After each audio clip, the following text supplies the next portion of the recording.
מתי הרגנו בהם? הרגנו בהם, בלי נקיפת מצפון. הרגת, אז עשית דבר טוב.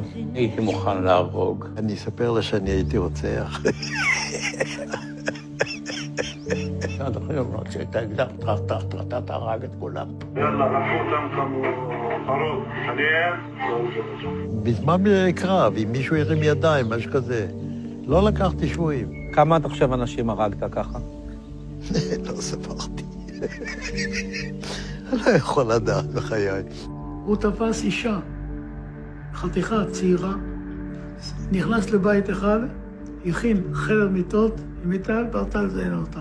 הילדה חזרה, זה סמרטוטיה.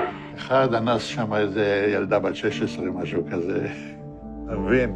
אבל זה מכוער מאוד. היה לנו בחור אחד, הוא נפטר, הוא היה פרא אדם. הוא לקח פשוט מאוד ורצח אותם בתוך המכלאות. חוטי ברזל כאלה, עגולים כאלה, אספו כל הגברים. הם יושבים שם כולם על הרצפה, ובא מישהו ולוקח תת מקלע ומתחיל זה, מחליף מחסנית, שלקחו את הלוויורים ורדפו אחרי חבר'ה ושרפו אותם. זה היה משהו זוועתי, וזה אסור לספר, אני לא אדבר על זה. מלחמה זה מלחמה.